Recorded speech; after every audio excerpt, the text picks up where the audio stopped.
الحمد لله رب العالمين والصلاة والسلام على رسوله الكريم أما بعد. تمام قسم کی تعریفات و توصیفات کبریائی و بڑائی حمد و ثنا صرف اور صرف اس اللہ رب العالمین ہی کے لیے لائق و زیبا اور سزاوار ہے جس نے سارے جہان کو بنایا. بعدہ بے شمار درود و سلام نازل ہو نبی آخر الزمان محمد عربی صلی اللہ علیہ وسلم پر. حاضرین مجلس، آج کا جو درس ہے جس کا عنوان ہے کہ اللہ کے نبی صلی اللہ علیہ وسلم کی عبادتوں کا کیا معمول تھا، آپ کس طرح سے عبادتیں کرتے تھے، اس معمولات کا انشاءاللہ آپ کے سامنے کچھ ذکر کیا جائے گا. کس طرح سے آپ نمازیں پڑھا کرتے تھے، رات کی نمازیں آپ کی کیسی ہوا کرتی تھیں، اور دیگر جو عبادتیں ہیں آپ کس طرح سے انجام دیتے تھے، مختصر طور پر انشاءاللہ آپ کے سامنے بیان کیا جائے گا. سورہ مزمل میں اللہ تبارک و تعالیٰ نے یہ ارشاد فرمایا آپ صلی اللہ علیہ وسلم کو مخاطب کرتے ہوئے، یا ایھا المزمل قم اللیل الا قلیلا، کہ اے چادر میں لپٹے ہوئے، یعنی اللہ کے نبی صلی اللہ علیہ وسلم کو مخاطب کرتے ہوئے اللہ تبارک و تعالیٰ نے یہ ارشاد فرمایا کہ رات کا تھوڑا حصہ آپ کیا کیجیے، قیام کیجیے. رات کا تھوڑا حصہ آپ قیام کیجیے، نصفہ، پھر آگے یہ ارشاد فرمایا کہ رات کا آدھا حصہ کیجیے. اللہ تبارک و تعالیٰ نے پہلے یہ کہا کہ رات کا تھوڑا حصہ آپ قیام کیجیے، اور پھر اس کے بعد آگے ارشاد فرمایا نصفہ، رات کا آدھا حصہ قیام کیجیے. پھر آگے اللہ تبارک و تعالیٰ نے یہ ارشاد فرمایا اب انقص منہ قلیلا او زد علیہ، یا تو آپ اس میں کچھ کم کر لیجیے تو بھی کوئی حرج نہیں، یعنی نصف بھی کرنا ضروری نہیں ہے، اس سے بھی کم کر لیجیے، جتنا آپ کو استطاعت ہے جتنی آپ کر سکتے ہیں اتنا کر لیجیے. او زد علیہ، یا اگر آپ اس سے زیادہ بھی کر سکتے ہیں تو بھی کر لیجیے، کوئی حرج نہیں ہے. گویا کہ اللہ تبارک و تعالیٰ نے سورہ مزمل کی اس آیت میں آپ صلی اللہ علیہ وسلم کو اس چیز کا حکم دیا کہ آپ رات میں کیا کیجیے، قیام کیجیے، اور اس میں سب سے پہلے نصف یعنی آدھی رات کا حکم دیا، اور پھر اس میں اختیار بھی دے دیا کہ اگر آپ چاہیں تو اس میں کبھی زیادہ بھی کر لیجیے اور کبھی چاہیں تو اس میں کم بھی کر لیجیے. کوئی ایسا حرج نہیں ہے کہ آدھی رات ہی کرنی ہے یا اس سے زیادہ کرنا ہے یا اس سے کم کرنی ہے. جب آپ کو جتنا کرنا ہو آپ اتنی کیا کر لیجیے، قیام کیجیے. قیام سے مراد آپ نماز ادا کیجیے، تہجد ادا کیجیے، ذکر و اذکار میں مشغول رہیے.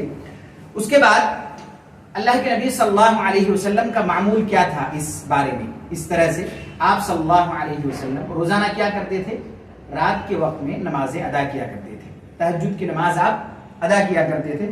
اس کی کچھ کیفیت بھی انشاءاللہ آپ کے سامنے آئے گی. اس سے پہلے کہ قرآن کی دوسری جگہ سورہ ذاریات میں اللہ تبارک و تعالیٰ نے یہ بھی ارشاد فرمایا عمومی طور پر کہ ہم نے جن اور انسان کو پیدا ہی اس لیے کیا تاکہ کیا کریں، اللہ کی عبادت کریں.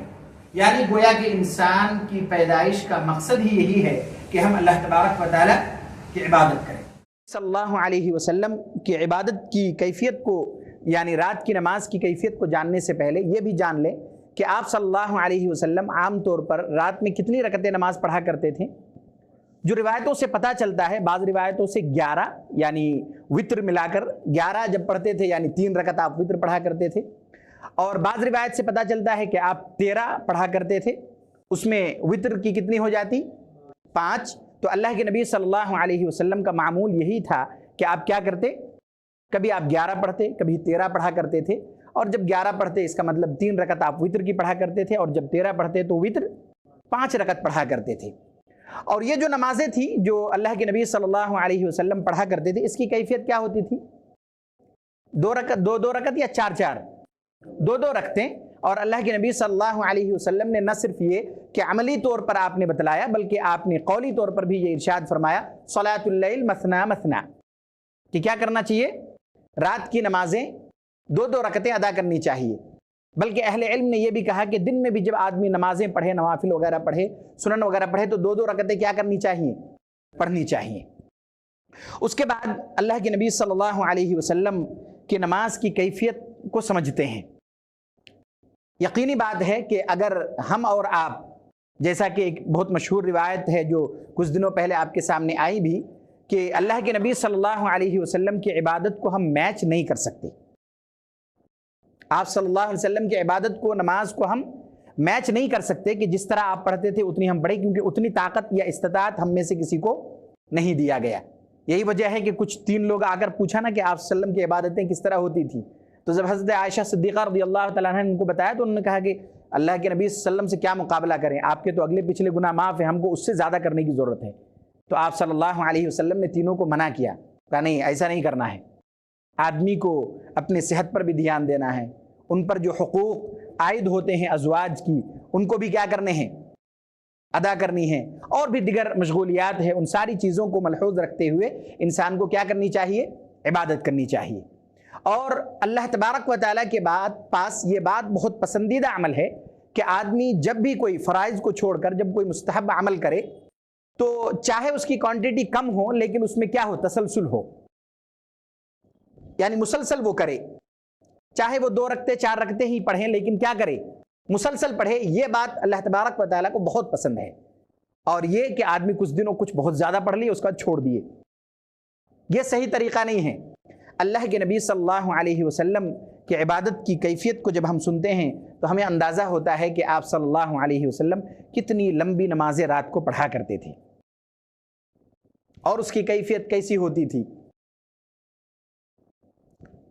یقیناً ہم شاید اتنی لمبی نہیں پڑھ سکتے، لیکن جب اللہ کے نبی صلی اللہ علیہ وسلم نے اس بات کا ثبوت ہمیں ملا آپ صلی اللہ علیہ وسلم کے عمل سے کہ ہم رات کی نمازیں اپنے اختیار میں ہیں، ہم چاہے جتنی لمبی کریں، یعنی اگر 8 رکعت ہم پڑھ رہے ہیں تو 2-4 گھنٹے لگے تو بھی کوئی مسئلہ نہیں ہے، لیکن اگر ہم ان 8 رکعت کو چھوٹے چھوٹے سورے کے ذریعے سے بھی پڑھے تو بھی ادا ہو جائے گا یا نہیں؟ کیونکہ اللہ کے نبی صلی اللہ علیہ وسلم نے یہ ارشاد فرمایا کہ تم میں سے آدمی نماز میں وہ صورتیں پڑھے جو اس کے لیے آسان ہو۔ اب ہر آدمی کو سورہ بقرہ، سورہ نساء اور سورہ آل عمران تو یاد نہیں ہوگا، تو جن کو جو سورے یاد ہیں ان سورتوں کے ذریعے سے بھی وہ کیا کرے، نمازوں کو ادا کرے۔ اللہ کے نبی صلی اللہ علیہ وسلم کے معمولات کو سمجھتے ہیں۔ ترمذی کی روایت ہے، حضرت عائشہ صدیقہ رضی اللہ تعالیٰ عنہ سے آپ کے نماز کے بارے میں پوچھا گیا کہ آپ کس طرح سے تہجد کی نماز پڑھا کرتے تھے۔ اور یہ تہجد کی نماز بار بار اس لیے کہہ رہا ہوں کیونکہ جو فرائض تھے اس میں لمبی تو نہیں کرتے تھے نا اللہ کے نبی صلی اللہ علیہ وسلم نے، بلکہ منع فرمایا آپ نے کہ نماز جماعت کی لمبی نہیں ہونی چاہیے، مختصر ہونا چاہیے، بلکہ آپ نے بہت سختی کے ساتھ بھی کہا ہے کہ اس میں ہر طرح کے لوگ ہوتے ہیں، ان کا خیال رکھتے ہوئے جو جماعت کی نمازیں ہوتی ہیں ان کو کیا کرنا چاہیے، مختصر کرنا چاہیے۔ حضرت عائشہ صدیقہ رضی اللہ تعالیٰ عنہ سے جب پوچھا گیا کہ آپ صلی اللہ علیہ وسلم کس طرح سے نماز پڑھا کرتے تھے، اس کی کیفیت کیا ہوتی، تو حضرت عائشہ صدیقہ رضی اللہ تعالیٰ عنہ نے یہ ارشاد فرمایا کان یصلی لیلا طویلا قائما، کہ اللہ کے نبی صلی اللہ علیہ وسلم رات میں بہت لمبی نماز پڑھا کرتے تھے اور کھڑے ہو کر پڑھا کرتے تھے، یعنی آپ نماز بھی بہت لمبی کیا کرتے تھے اور کھڑے ہو کر پڑھا کرتے تھے۔ ولیلا طویلا قائدا، اور کبھی کبھی رات میں آپ پڑھتے تھے لمبی نماز بیٹھ کر بھی۔ اس سے یہ پتہ چلا کہ نفلی نماز اگر کوئی آدمی بیٹھ کر بھی پڑھنا چاہے تو بھی پڑھ سکتا ہے۔ اللہ کے نبی صلی اللہ علیہ وسلم کے اس معمول سے پتہ چلا، حضرت عائشہ صدیقہ رضی اللہ تعالیٰ عنہ کہتی ہیں کہ آپ کبھی نماز پڑھتے تھے رات میں قیام کر کے اور لمبی نمازیں پڑھتے تھے، اور کبھی آپ بیٹھ کر بھی پڑھتے تو کیا کرتے، لمبی نماز پڑھتے تھے۔ فَإِذَا قَرَأَ وَهُوَ قَائِمٌ رَكَعَ وَسَجَدَ وَهُوَ قَائِمٌ، اور جب آپ قرأت کھڑے ہو کر کرتے تو رکوع اور سجود بھی کھڑے ہو کر ہی کرتے تھے۔ یعنی ایک آدمی اگر کھڑے ہو کر نمازیں پڑھنا چاہتا ہے تو اس کو چاہیے کہ رکوع اور سجود بھی ایک دم اسی کی حیت کے مطابق کرے جیسے کھڑے ہو کر پڑھنے کی حیت میں کرتے ہیں۔ اس کے بعد آگے یہ ارشاد فرمایا کہ جب اللہ کے نبی صلی اللہ علیہ وسلم بیٹھ کر نماز پڑھتے تو رکوع اور سجود بھی بیٹھ کر کرتے۔ بیٹھ کر کرنے کا مطلب کہ ایک آدمی اگر بیٹھ کر قرأت کر رہا ہے تو اب اسے رکوع کے لیے کھڑے ہو کر رکوع کرنے کی یا وہ کرنے کی ضرورت نہیں ہے، کھڑے ہو کر پھر سجدے میں جانے کی ضرورت نہیں ہے، بلکہ جیسا وہ بیٹھ کر قرأت کیا انہوں نے، بیٹھ کر رکوع بھی اور بیٹھ کر سجدے بھی۔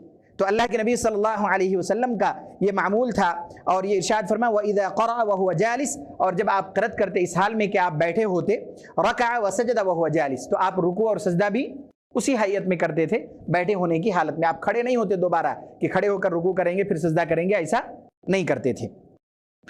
اللہ کے نبی صلی اللہ علیہ وسلم کی رات کی نماز کی کیفیت کو بیان کرتے ہوئے بخاری کی روایت ہے، حضرت عبداللہ ابن عباس رضی اللہ تعالیٰ عنہما سے روایت ہے، انہوں نے ایک دم تفصیلی باتیں بتلائیں کہ آپ کس طرح نماز پڑھتے تھے، کتنی لمبی ہوتی تھی، کس طرح سے آپ پڑھا کرتے تھے۔ حضرت عبداللہ ابن عباس حضرت میمونہ رضی اللہ ام المؤمنین حضرت میمونہ رضی اللہ تعالیٰ عنہ کے کون تھے، بھانجا، یعنی وہ خالہ تھی ان کی، حضرت عبداللہ ابن عباس رضی اللہ تعالیٰ عنہما کی خالہ تھی. وہ کہتے ہیں ایک رات میں ان کے گھر پہ رات گزارا، یعنی آپ صلی اللہ علیہ وسلم کے پاس میں ایک رات گزارا. بخاری کی روایت ہے، وہ کہتے ہیں انہوں نے خبر دیا انہو بات لیلۃ عند میمونہ زوج النبی صلی اللہ علیہ وسلم، انہوں نے کہا کہ ایک رات حضرت میمونہ ام المؤمنین حضرت میمونہ رضی اللہ تعالیٰ عنہ کے پاس انہوں نے رات گزاری جو آپ صلی اللہ علیہ وسلم کی زوجہ تھی. حتی وهو خالته، اور وہ ان کی خالہ تھی. فضطجعت فی عرض الوسادہ وضطجع رسول اللہ صلی اللہ علیہ وسلم واہلہ فی طولی، انہوں نے کہا کہ بستر میں چوڑے جانب سو گیا، یعنی اس جانب، اگر یہ بستر ہے لمبا تو اللہ کے نبی صلی اللہ علیہ وسلم اس طرح سوئے، میں اس طرح سو گیا. کون؟ حضرت عبداللہ ابن عباس رضی اللہ تعالیٰ عنہ، بہت چھوٹے تھے ابھی. انہوں نے کہا میں اس طرح سو گیا. اس کے بعد فنام رسول اللہ صلی اللہ علیہ وسلم، یہاں تک کہ آپ صلی اللہ علیہ وسلم سو گئے، یعنی نیند سے سو گئے. حتی اذا انتصف اللیل، یہاں تک کہ جب آدھی رات ہوئی. حضرت عبداللہ ابن عباس رضی اللہ تعالیٰ عنہ کہتے ہیں جب آدھی رات ہوئی. او قبلہ بقلیل او بعدہ بقلیل، حضرت عبداللہ ابن عباس ایک دم شیور نہیں تھے کہ آدھی رات ہی تھی، یا تو کچھ زیادہ بھی ہو سکتا پہلے بھی، یا تھوڑا بعد میں بھی ہو سکتا ہے. یعنی آدھی رات اندازے سے انہوں نے بتایا کہ شاید آدھی رات یا اس سے پہلے یا اس سے بعد. استيقظ رسول اللہ صلی اللہ علیہ وسلم، تو اللہ کے نبی صلی اللہ علیہ وسلم بیدار ہوئے، ہے نا. آدھی رات جب ہو گئی تو آپ صلی اللہ علیہ وسلم بیدار ہوئے. جب الارم وغیرہ نہیں تھا کچھ، یعنی یہ سہولیات نہیں تھی جو آج کے زمانے میں سہولیات میسر ہے کہ آدمی کو اٹھانے کے لیے جگانے کے لیے بہت ساری سہولیات ہیں نا. الارم لگا کے سو جائیے آپ. اس وقت الارم وغیرہ نہیں تھا. اللہ کے نبی صلی اللہ علیہ وسلم روزانہ اٹھتے تھے اور بغیر الارم کے اٹھتے تھے. اور ہماری حالت اور کیفیت ایسی ہے کہ الارم سے بھی ہماری آنکھ نہیں کھلتی. اس کی وجہ کیا ہے؟ اس کی وجہ بہت صاف ستھری ہے کہ ہم رات میں تاخیر سے سوتے ہیں. اور تاخیر بھی کوئی ایسا دینی امور کے لیے نہیں ہوتا. تاخیر بھی لہو و لعب کی بنیاد پر ہے، غیر ضروری چیزوں کی وجہ سے تاخیر ہوتی ہے. اور پھر الارم بھی کام نہیں آتا اپنی بیداری کے لیے. رات میں اٹھ کر نمازیں پڑھنا تو دور کی بات، فجر کی نمازیں بھی بعض دفعہ مشکل ہو جاتی ہیں کہ فجر کی نماز کے لیے بھی ہم کیا ہو جائیں، وقت پر بیدار ہو جائیں. یقین جانیے جو آدمی نماز کے پابند ہیں اور نماز پڑھ کے ان کے دلوں کو اطمینان ملتا ہے، اگر وہ آدمی نماز کسی وقت نہ پڑھے سو جائے تو ان کے دل کو اطمینان نہیں ملے گا جب تک کہ نماز نہ پڑھ لے وہ. اور آج بھی، آج کے اس ترقی یافتہ دور میں بھی بہت سارے ایسے لوگ آپ کو مل جائیں گے جو الارم تو لگاتے ہوں گے، سہولیات ہے لیکن لگاتے ہوں گے، اگر ان کی عادت ہے تو بغیر الارم کے بھی اٹھ جاتے ہیں وہ. بلکہ بعض لوگوں کی ایسی بھی کیفیت ہے، ہوگی، آپ جانتے ہوں گے، آپ سنے ہوں گے، یا آپ میں سے کسی کی ہوگی تو آپ خود پر مشاہدہ کرتے ہوں گے کہ اگر رات میں ایسے لوگ جو نماز کے پابند ہیں رات میں تاخیر سے بھی سوئے تو بھی ان کی آنکھیں فجر کے وقت کیا ہو جاتی ہیں، کھل جاتی ہیں، کیونکہ ان کو اطمینان ہی نہیں ملے گا جب تک فجر کی نماز کیا نہ کر لے، ادا نہ کر لے. کیونکہ ان کے دل کو سکون اور اطمینان ملتا ہی اسی چیز سے ہے کہ وہ نماز کو کیا کرے، وقت پر ادا کرے. لیکن اگر نماز ہمارے نزدیک اتنی اہمیت ہم نہ دیں اور نماز کی ہم پابندی نہ کریں تو پھر سوئے رہنے میں بھی کوئی عار محسوس نہیں ہوتا بعض دفعہ. اور ہم سبھی کو یہ بات اچھی طرح جان لینی چاہیے کہ شیطان کا جو وار ہوتا ہے سب سے زیادہ وہ صبح کے وقت ہی ہوتا ہے. پوری رات جاگ رہے ہوتے ہیں، نماز کو آدھا ایک گھنٹہ باقی ہے، جب جائیں گے سونے. نہیں، جب آپ نے 4-5 گھنٹے 6 گھنٹے جاگ لیا ہے تو اب آدھے ایک گھنٹے سے اور کچھ ہو نہیں جائے گا. اگر آپ نے جاگ ہی لیا ہے تو نماز پڑھ کے سو جائیے. تو اللہ کے نبی صلی اللہ علیہ وسلم اٹھا کرتے تھے اور ایسی کوئی سہولت نہیں تھی آج کے زمانے میں جو ہمیں سہولیات میسر ہے، وہ سہولیات بھی نہیں تھی. حضرت عبداللہ ابن عباس رضی اللہ تعالی عنہما کہتے ہیں کہ جب آدھی رات ہو گئی، اس سے تھوڑا کم یا اس سے تھوڑا زیادہ، استيقظ رسول اللہ صلی اللہ علیہ وسلم، تو آپ صلی اللہ علیہ وسلم اٹھے. فجلس يمسح النوم عن وجهه بيده، تو آپ صلی اللہ علیہ وسلم اٹھے اور بیٹھ گئے اور اپنی آنکھوں سے نیند کو پوچھا. کیسے پوچھیں گے؟ یعنی آپ نے آنکھ کو ایسا کیا کیا، تھوڑا سا آنکھوں سے نیند کو دور کیا. اور پھر اس کے بعد حضرت عبداللہ ابن عباس رضی اللہ تعالیٰ عنہما کہتے ہیں ثم قرأ العشر الآیات الخواتم من سورة آل عمران، پھر اللہ کے نبی صلی اللہ علیہ وسلم نے سورہ آل عمران کی آخری 10 آیتیں تلاوت کی. وہیں پر بیٹھ کر آپ نے آخری 10 آیتیں تلاوت کی. ثم قام الى شن معلقہ، پھر اس کے بعد آپ ایک لٹکے ہوئے مشکیزے کی طرف گئے، یعنی جس میں کیا تھا؟ پانی تھا. اس زمانے میں اس میں پانی رکھا کرتے تھے. تو اللہ کے نبی صلی اللہ علیہ وسلم اس مشکیزے کی طرف کھڑے ہوئے. فتوضأ منها فأحسن وضوءه، تو پھر آپ نے وضو کیا اور آپ نے بہترین وضو کی، یعنی بہت اچھے انداز میں آپ نے وضو فرمایا. ثم قام يصلي، پھر آپ صلی اللہ علیہ وسلم نماز کے لیے کھڑے ہو گئے. حضرت عبداللہ ابن عباس رضی اللہ تعالیٰ عنہ نے بہت تفصیل سے بیان کیا، بہت ڈیٹیل میں، ایک دم چھوٹی چھوٹی چیزیں بھی انہوں نے بیان کی. پھر انہوں نے کہا ثم قام يصلي، پھر آپ صلی اللہ علیہ وسلم نماز کے لیے کھڑے ہو گئے. قال ابن عباس، حضرت عبداللہ ابن عباس رضی اللہ تعالیٰ عنہ کہتے ہیں فقمت، میں بھی نیند سے بیدار ہو کے کھڑے ہو گیا. فصنعت مثل ما صنع، تو میں نے بھی ویسا ہی کیا جیسے آپ صلی اللہ علیہ وسلم نے کیا. میں بھی اٹھا، نیند کو دور کیا، وضو کی اور آپ صلی اللہ علیہ وسلم کے ساتھ. ثم ذهبت فقمت الى جنبه، پھر میں بھی آپ صلی اللہ علیہ وسلم کے پہلو میں جا کر کھڑے ہو گیا. کہاں، کدھر کھڑے ہوئے تھے؟ دائیں جانب کی بائیں جانب؟ بائیں جانب کھڑے ہو گئے تھے. کون؟ حضرت عبداللہ ابن عباس رضی اللہ تعالیٰ عنہما بائیں جانب کھڑے ہو گئے تھے. فوضع يده اليمنى على رأسي، تو اللہ کے نبی صلی اللہ علیہ وسلم نے اپنے دائیں ہاتھ ان کے سر پر کیا کیا؟ رکھا.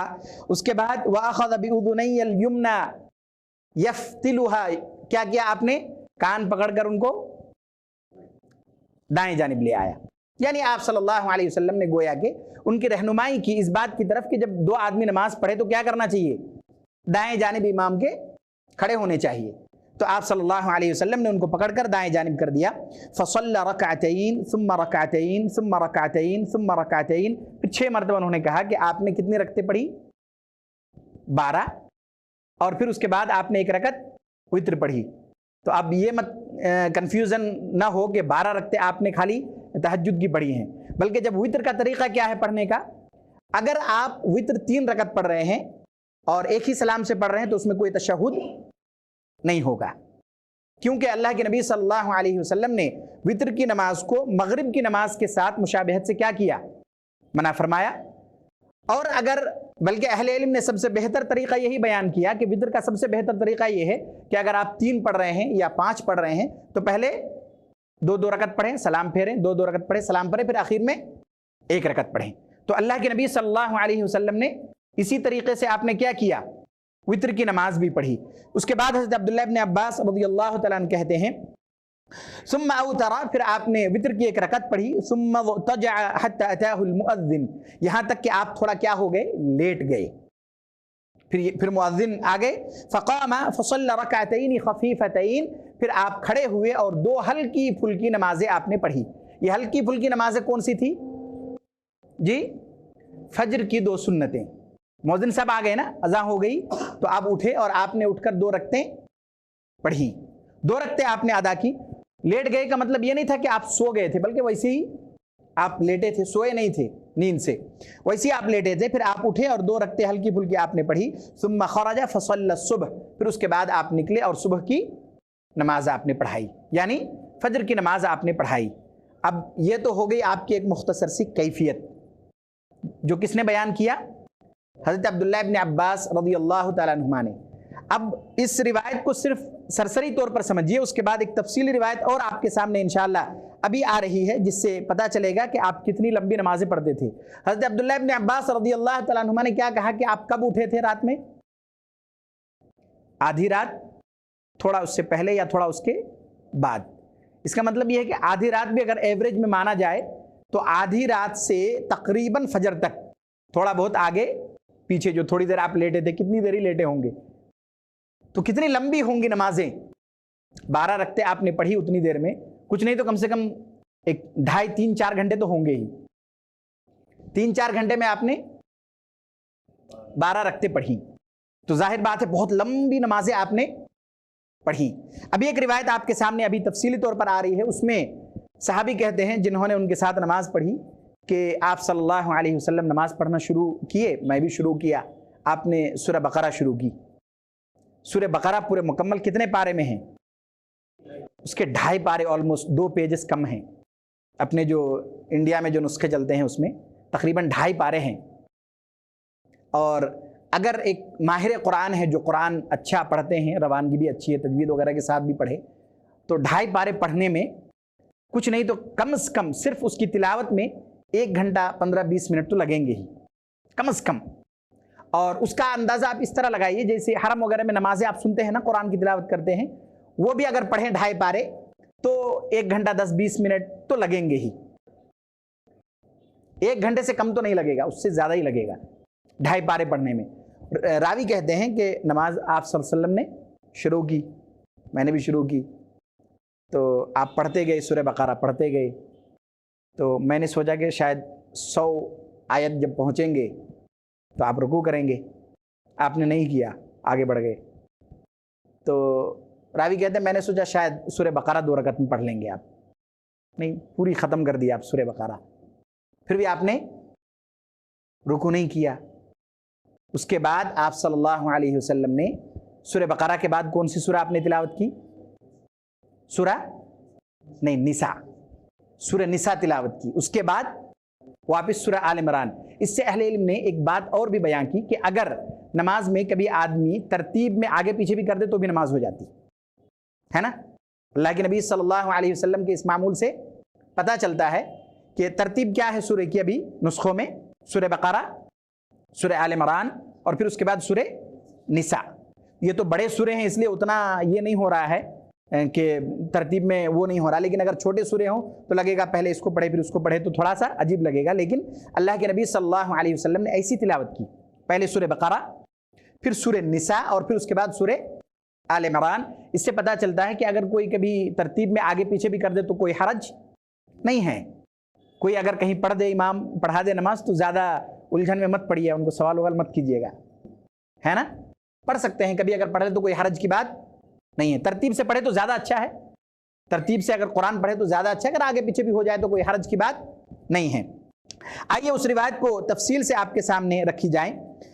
مسلم کی روایت ہے، حضرت حذیفہ رضی اللہ تعالیٰ عنہ سے روایت ہے، وہ کہتے ہیں صلیت مع النبی صلی اللہ علیہ وسلم ذات لیلہ، ایک رات میں نے آپ صلی اللہ علیہ وسلم کے ساتھ نماز ادا کی. فافتتح البقرہ، تو اللہ کے نبی صلی اللہ علیہ وسلم نے سورہ بقرہ کی کیا کی؟ شروعات کی، یعنی نماز کی شروعات سورہ بقرہ سے آپ صلی اللہ علیہ وسلم نے کی. فقلت، وہ کہتے ہیں میں نے دل میں کہا، یرکع عند المئہ، کہ آپ صلی اللہ علیہ وسلم شاید 100 آیت میں جا کر کیا کریں گے؟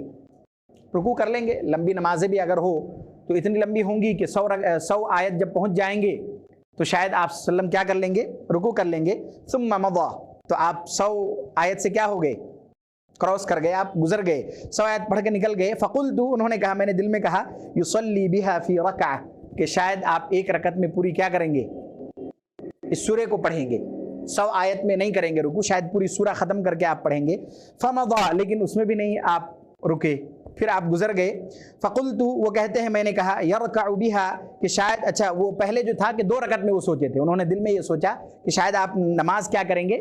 2 رکعت میں پورے سورے کو ختم کریں گے، لیکن آپ نے نہیں کیا. فمضى، گزر گئے. فقلت، انہوں نے کہا، میں نے کہا، یرکع بها، کہ شاید آپ رکوع کریں گے پورے یہ کرنے کے بعد، پورے سورہ مکمل کرنے کے بعد 1 رکعت میں کیا کریں گے؟ رکوع کریں گے. ثم افتتح النساء، لیکن آپ نے نہیں کی. سورہ بقرہ آپ نے پوری تلاوت کر لی، رکوع نہیں کیا آپ نے. کتنی بڑی سورہ ہے، 2.5 پارے کی تقریباً، اور 2.5 پارے پڑھنے کے بعد آپ نے، ہم میں سے کسی کی استطاعت شاید نہ ہو، اور آپ صلی اللہ علیہ وسلم کو یہ طاقت تھی، اللہ تبارک و تعالیٰ نے یہ طاقت آپ کو دی تھی کہ کھڑے ہو کر اگر ہماری نماز تھوڑی لمبی ہو جائے تو مشکل ہو جاتی ہے نا. بہت سارے لوگ ایسے ہیں. آپ صلی اللہ علیہ وسلم کی ظاہر بات ہے وہ کون سی عمریں ہوں گی؟ کم از کم 40 سے تو اوپر ہی ہوں گی، کیونکہ نبوت آپ کو کب ملی تھی؟ 40 کے بعد نا. اور صحابہ اکرام تھے، ظاہر بات ہے آئے تھے، تو 40 سے زیادہ ہی عمریں ہوں گی. اگر 40-50 کے بعد کوئی آدمی اتنی لمبی نمازیں پڑھے تو شاید ہر ایک کے لیے ممکن نہ ہو، مشکل ہو جائے کھڑا ہونا ہی. تو اللہ کے نبی صلی اللہ علیہ وسلم کے بارے میں راوی نے کہا، حضرت حذیفہ رضی اللہ تعالیٰ عنہ نے، کہ آپ گزر گئے. ثم افتتح النساء، پھر آپ نے کیا کیا؟ سورہ نساء کی تلاوت کی، اور آپ نے سورہ نساء بھی پوری کیا کر دی؟ پوری سورت کی آپ نے تلاوت کر دی. اور سورہ نساء کتنی بڑی ہے؟ 4 پارے کا پون پارا ہے نا. اور تیسرے پارے کا بھی آدھے پارے سے زیادہ ہے، یعنی تقریباً 1.5 پارے کے قریب قریب ہے، 2-3 پیجز کم ہے نا. تو کتنی ہو گئی پورا سورہ بقرہ اور سورہ نساء، نہیں سورہ نساء جو آپ نے تلاوت کی نا دوسری رکعت میں، تو وہ کتنی ہے؟ وہ شروع ہوتی ہے کہاں پہ؟ 6ویں پارے کے پو پارے کے بعد، اور ختم کہاں ہوتی؟ 7ویں پارے کے پو پارے کے بعد. تو 1 پارے ہو گئے مکمل. کتنے ہو گئے؟ 1 پارے. اور سورہ بقرہ آلریڈی 2.5 پارے ہیں، تو گویا کہ 3.5 پارے ہو گئے. اور پھر اس کے بعد راوی کہتے ہیں کہ آپ نے اس کے بعد وہ نہیں کیا، فقرأها، اسے تلاوت کی، ثم افتتح آل عمران، پھر آپ نے آل عمران کی بھی تلاوت کر دی. آل عمران کتنی ہے؟ 1.25 پارہ. کتنی ہے؟ پہلے 3.5 ہو گئے تھے اور یہ 1.25 پارے، یعنی 4.25 پارے ہو گئے. 5 پارے میں پو پارہ کم. کتنی ہو گئی؟ بلکہ 5 پارے سے زیادہ ہو گئے نا، 5 پارے 5.25 پارے ہو گئے. کتنے ہو گئے؟ 1.25 یا 5 پارے، جو بھی ہو، جتنی بھی ہو، اتنی تعداد ہو گئی اس کی. اور اتنی پڑھنے کے بعد وہ کہتے ہیں فقرأها يقرأ مترسلا، اور تلاوت آپ نے کیسی کی؟ یہ جو آج معاشرے میں آپ دیکھ رہے ہیں نا تراویح جہاں ہوتی ہے بہت ساری جگہوں میں، ایسی تلاوت ہو رہی ہے وہ سمجھ میں نہیں آ رہا ہے تلاوت ہو رہی ہے کیا ہو رہی نہیں. دیکھیں کبھی آپ لوگ کہیں دوسری مسجدوں میں کبھی نماز ہوئی سنیں، ایسی تلاوت ہوتی تراویح میں جیسا لگ رہا ہے کہ پتہ نہیں وہ کہیں اور جانا ہے، 1 ہی پارہ پڑھنا ہے، 2 کہیں کہیں رکھے ہوئے 3 پارے، 10 پارے ایک دن میں ختم کرنے ہیں. کیوں ضروری ہے؟ قرآن کی تلاوت ٹھہر ٹھہر کر کرنی ضروری ہے. ایک دن میں 10 پارے پڑھنا ضروری نہیں ہے. ایسے 10 پاروں کا کیا فائدہ کہ جو پڑھنے والا ہے ان کو خود ہی نہیں سمجھ آ رہا ہے، تو سننے والے جو قرآن سے اتنا شاید ان کو وہ پڑھنے کا علم نہ ہو، اتنی زیادہ ان کو قرآن کی وہ تلاوت نہ کرتے ہو، تو ان کو کیا ہی سمجھ میں آئے گا. تو راوی کہتے ہیں کہ آپ نے جو تلاوت کی یقرأ مترسلا، تو آپ نے ایک دم آرام آرام سے ٹھہر ٹھہر کے ایک دم بہت سکون سے آپ نے تلاوت کی ہے نا. اس کے بعد وہ کہتے ہیں کہ آپ صلی اللہ علیہ وسلم کی کیفیت یہ بیان کرنے کے بعد انہوں نے کہا اذا مر بآیت فیہا تسبیح سبح، جب آپ کوئی ایسی آیت سے گزرتے جہاں اللہ تبارک و تعالیٰ کی تسبیح کا بیان ہو، تو آپ کیا کہتے؟ سبحان اللہ. جب آپ کوئی ایسی آیت سے گزرتے جہاں آپ صلی اللہ علیہ وسلم کی تسبیح کا بیان ہو تو آپ سبحان اللہ کہتے. وَإِذَا مَرَّ بِسُوَالٍ سَأَلَ، اور جب کوئی ایسی آیت سے گزرتے جہاں پر سوال کا ذکر ہو تو آپ صلی اللہ علیہ وسلم سوال بھی کرتے ہے نا، نماز میں ہی. یہ کیفیت کس میں ہوتی؟ نماز میں ہی ہوتی کہ اللہ کے نبی صلی اللہ علیہ وسلم ایسا کیا کرتے. وَإِذَا مَرَّ بِتَعَوُّذٍ تَعَوَّضَ، اور جب آپ کوئی ایسی آیت سے گزرتے ہے نا جس میں پناہ مانگنی چاہیے تو آپ کیا کرتے؟ اللہ کی پناہ مانگا کرتے تھے. جب آپ کوئی ایسی آیت سے گزرتے کہ اس سے پناہ مانگنی چاہیے تو آپ پناہ مانگا کرتے تھے. ثم رکع، پھر آپ نے رکوع کیا. کتنے پارے کے بعد؟ تقریباً 5 کے بعد آپ نے 5 کے بعد کیا کیا؟ آپ نے رکوع کی. فجعل یقول، پھر آپ رکوع میں کیا کہا؟ سبحان ربی العظیم. بہت ساری دعائیں ثابت ہیں رکوع میں اور سجود میں، الگ الگ دعائیں ثابت ہیں. راوی کہتے ہیں کہ پھر آپ نے سبحان ربی العظیم کہا. اس کا مطلب انہوں نے سنا ہوگا نا کہتے ہوئے، کچھ آوازیں آئی ہوں گی اس کا مطلب، تبھی تو انہوں نے کہا. فکان رکوعہ نحو من قیامہ. اللہ اکبر. اور اسی پر بس نہیں ہوا، رکوع کتنا لمبا تھا؟ جتنا قیام. کتنا لمبا تھا؟ راوی کیا کہتے ہیں کہ آپ نے رکوع کیا اور آپ کی رکوع کتنی لمبی تھی؟ نحو قیامی. آپ نے جتنا قیام کیا جیسا لمبا، وہ اسی لمبا آپ نے رکوع بھی کی. سبحان اللہ. ایسی لمبی نمازیں ہوا کرتی تھی. ثم قال، راوی کہتے ہیں پھر اس کے بعد اتنی لمبی رکوع کے بعد سمع اللہ لمن حمدہ آپ نے کہا. ثم قام، پھر آپ کھڑے ہوئے. طویلا قریبا مما رکع. کتنی دیر؟ کتنی دیر شیخ؟ جتنی دیر آپ نے رکوع کی تھی. رکوع سے کھڑے ہوئے تو کتنی دیر کھڑے ہوئے؟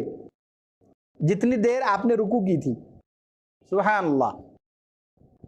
اگر ایک اندازہ لگائے کہ ایک آدمی نماز میں 5 پارے تلاوت کیا، کتنا ٹائم لگا ہوں گا؟ ایک اندازاً بھی اگر کہے 2 گھنٹے تو 2 گھنٹے کی رکوع اور رکوع سے اٹھنے کے بعد پھر 2 گھنٹے، اللہ اکبر، شاید اس سے کم لگے ہوں، لیکن ایک اس کی طوالت کو انہوں نے بتلایا کہ آپ نے کتنی لمبی نمازیں اس میں پڑھی اور کتنی لمبی رکوعیں کی.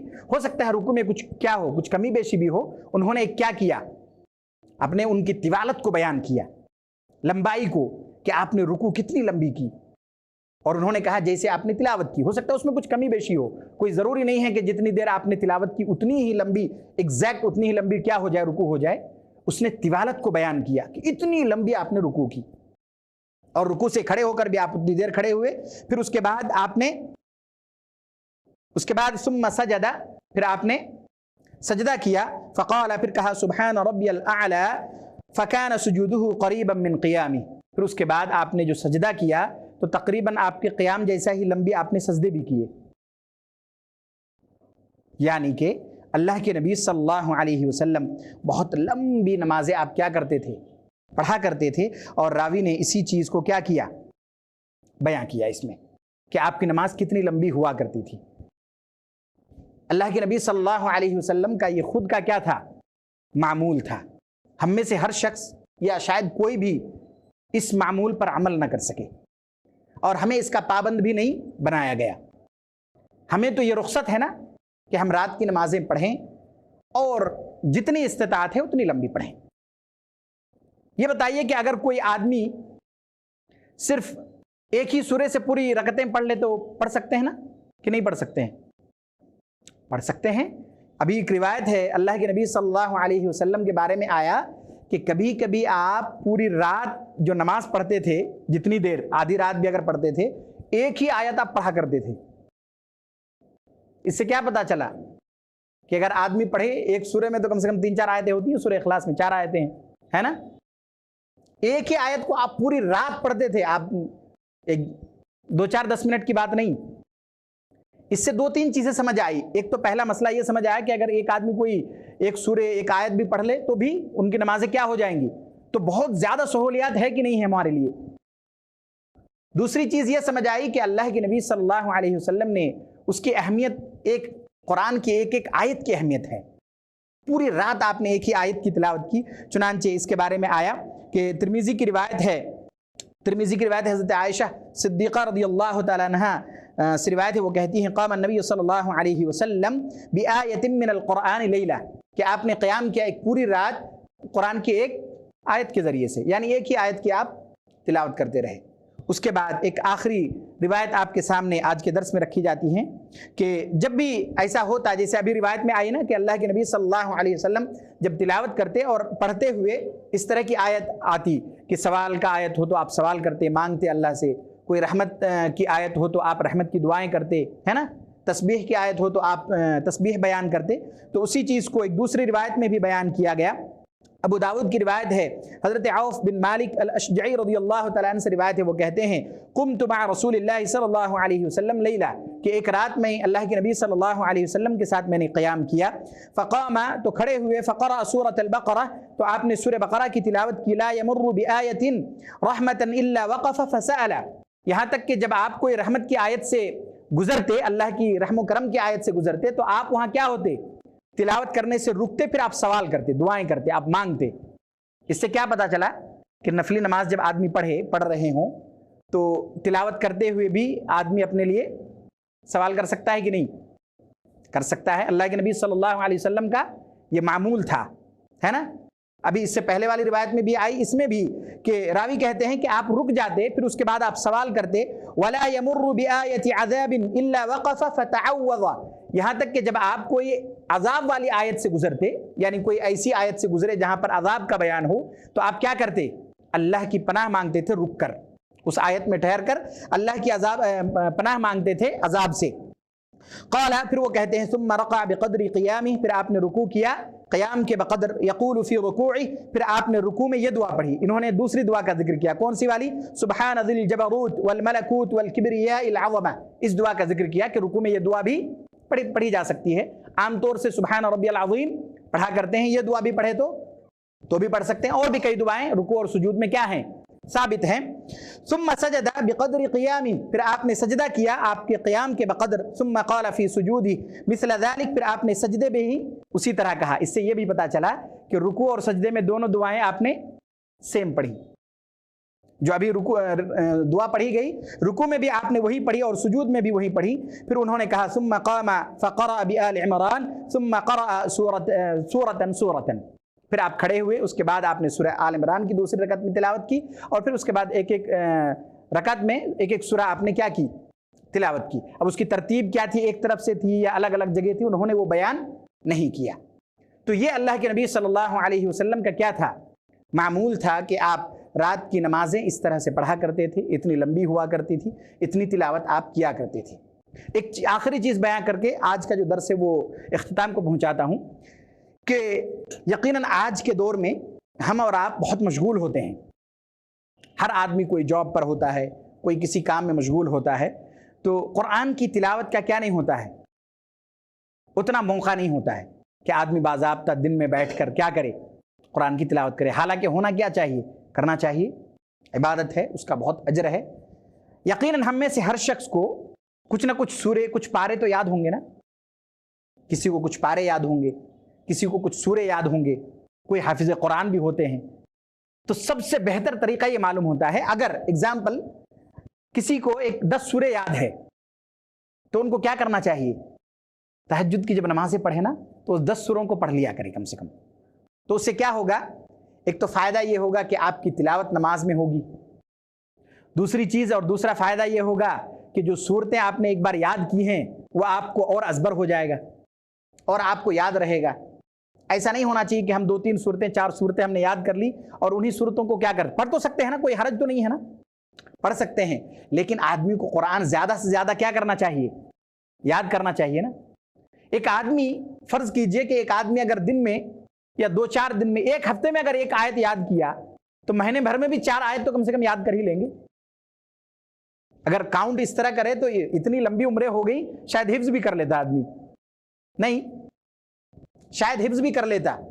اور حفظ کرنا، قرآن کو حفظ کرنا جتنا مشکل ہمارے ذہنوں میں ہے اتنا مشکل ہے نہیں. اور یہ چیز مشکل ہمارے اس ملک میں اور زیادہ لگتا ہے کیونکہ اس کے لیے باضابطہ کئی سال لگانے ہوتے ہیں مدرسے میں.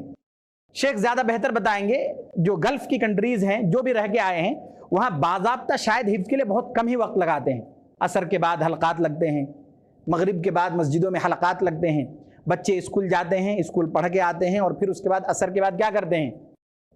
حفظ کرتے ہیں. اسکول پڑھتے پڑھتے حفظ کر جاتے ہیں بچے، کر جاتے ہیں نا. اکثر ان ممالک میں ایسے ہی ہے. لیکن ہمارے پاس یہاں باضابطہ پڑھ کے بھی حالت خراب ہو رہی. بہت سارے بچے ایسے ہیں کہ کئی سالوں ہو گئے لیکن حفظ مکمل نہیں ہو پایا. اس کی کیا وجہ ہے؟ اس کی وجہ وہی ہے کہ اس میں توجہ نہیں ہے اتنی، جتنی توجہ ہونی چاہیے اتنی نہیں ہے. ان ممالک میں باضابطہ حفظ کا بہت کم سسٹم ہو، شاید بہت کم، شاید ہے یا نہیں ہے، میرے علم میں تو نہیں ہے. میں جہاں تک جانتا ہوں حلقات لگتے ہیں، وہ بھی عصر کے بعد لگ گئے، کہیں عصر سے مغرب یا پھر عشاء، عصر سے عشاء. اسی میں بچے اسکول بھی پڑھ رہے ہیں ساتھ ساتھ اور حفظ بھی کر جاتے ہیں. تو میں یہ نہیں کہہ رہا ہوں کہ ہر آدمی کیا کرے، اگر کر سکے تو کریے، بہت اچھی بات ہے.